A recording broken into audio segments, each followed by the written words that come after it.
Well, spoiler alert, Father wanted me to speak a little bit today about the annual Catholic appeal, so I'll be mentioning that. As you know, last Sunday we heard the tape of the pitch from the Archdiocese, but the campaign is in full swing. Now, if someone were to ask you, what is the story of Noah all about? You know, what's that story all about? It's an interesting story. 40 days in the ark, all the animals in the ark, you know, everyone gets killed except for the folks that are in the ark. What is that all about? There's a exhibit at the Mall of America going on right now. You may have heard of it. It's the Sistine Chapel exhibit, and they have panels where you can go and look up close to all of the beautiful images that Michelangelo painted and made in the Sistine Chapel. So they're just really interesting to look at. I would recommend it. But they have one of the Noah's Ark, and it's a scary scene, and it's not super scary. I suppose he could have made it a lot more scarier. But you see people being rescued from drowning. And it reminded me of an encounter that I had with drowning when I was younger, and my oldest son was perhaps about 5 years old, and we were down at a place with the extended family, including cousins, where we had a pool, a small pool close to us, and I was playing cards with my nephew. And it was just the two of us in there, we thought, and I kind of thought I had heard my son, Stephen, who was 5 years old at the time, kind of mulling around. And we were playing cards, and I had heard kind of in the back of my mind this slight splash, but I didn't make anything of it. But then a little while after that, the nephew who I was playing cards with says, "I wonder if that was Stephen." And I immediately just bolted up, realizing that he might be in the pool. And I just ran as fast as I could to the pool, which was close by. And all I remember was the silence. There was nothing. And I looked in the pool, and my son Stephen was a foot under. And I jumped in the pool, getting emotional talking about it here. And I, of course, grabbed him out. He hadn't been in there very long, but it was just a scary experience that I had. I hope to never have that again. I'm so grateful to my nephew for remembering that perhaps that was Stephen. So you know, drowning is a scary thing, and the first reading today, well, we'll talk about that. And to drown is something scary, as I said. But the second reading is deliberately chosen by the Church to reflect on what our first reading was about, which was Noah. And it says, it tells us what was that Noah story all about. In the second reading, Peter clearly states that the Noah flood story clearly prefigures baptism. Clearly prefigures baptism, being saved through the flood, through water. And nowadays, you know, baptism is not too scary. It's a benign sacrament. I had heard that it was celebrated differently in the early church, and sometimes they would, you know, have the person go underwater, and then they would hold them underwater for a while. Apparently, St. Augustine was baptized this way, where they had to get him under the water, and they hold him, and he'd be flailing, and then they would allow him up. And this was intended to convey how scary or how God had saved us from drowning in a real serious way through our baptisms. And we who were steeped in sin and entrenched in our sin, God saved us through that.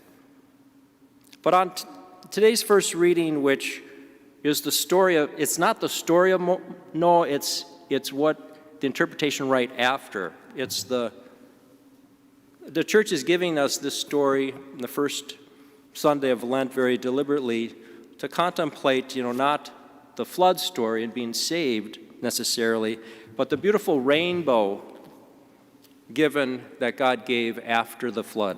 Our first reading talks about this rainbow. And the rainbow symbolizes God's covenant not to use water to destroy us or the earth again. And we know now he will use water to save us, the opposite. He will use water now to save us.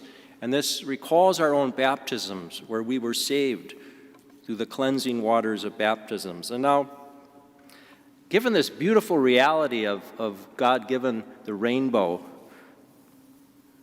to symbolize all of that, I'm just wondering why the rainbow is not used more. You know, we have 4 liturgical colors. We have green, which is ordinary time, kind of harkens to all the plants. Most of them are green. It's the ordinary time color that we wear up here. There's white. White is for feast days, for very solemn occasions.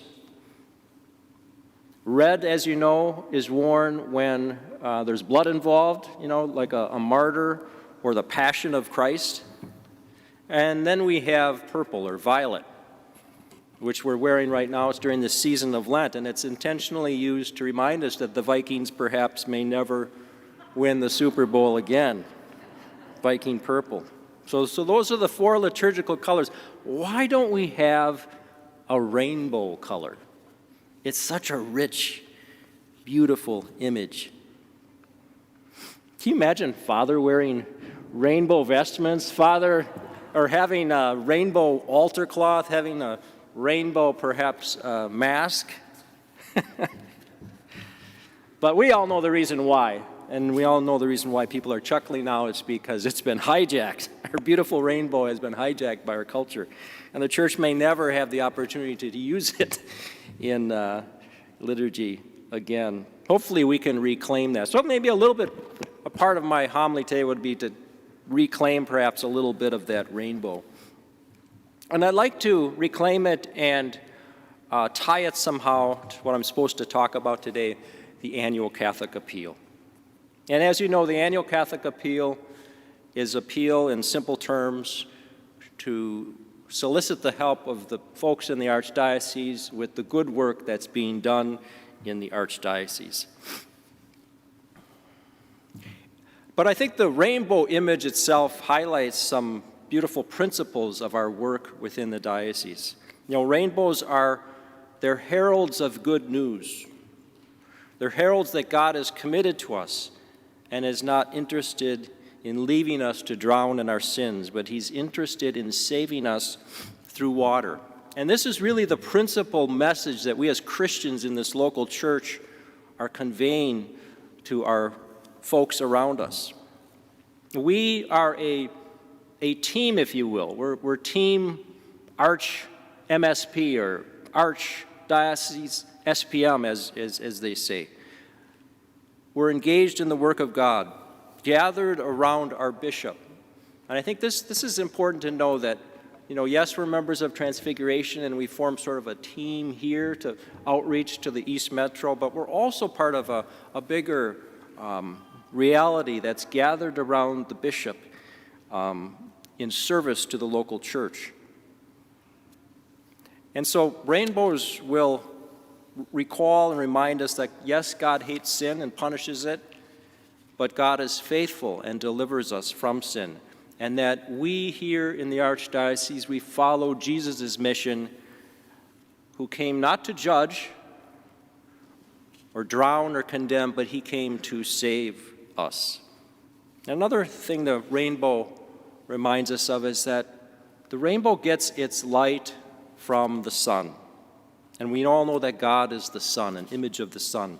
So as he is the one who's doing the work within our archdiocese. And he wants to do more. And a rainbow also teaches us in its structure, it's something that reaches from one place to another place. Some think there's a pot of gold at that other place. But it's something that spans, that reaches like a bridge. And sometimes you can't see one end. And that's really our work within our archdiocese, is we are here to reach out and to span and to draw others and become a bridge for others to come to know Christ. And rainbows are also multifaceted. You know, you wouldn't have a rainbow unless you had many, many different interesting colors. What if rainbows were only red or purple or green? But they aren't. They're a fusing of all these beautiful colors. So I think they point to something beautiful. So the reason why our family, the Brewer family, gives yearly to the annual Catholic Appeal is that we believe we're part of this local team. We're gathered around the bishop, as I said, and we want to assist in making the witness of our team, our diocese, more beautiful. We want to make the reach of the diocese more beautiful. And we realize we're members of a body, and we have brothers and sisters who are helping us to do that. And we have folks on the front lines giving help for those who may be considering an abortion. We have folks in our body who are reaching out to college students.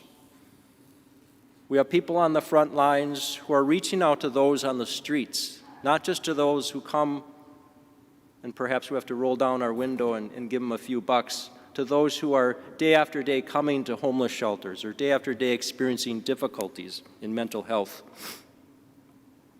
And we have folks that are coordinating our evangelization efforts within the diocese.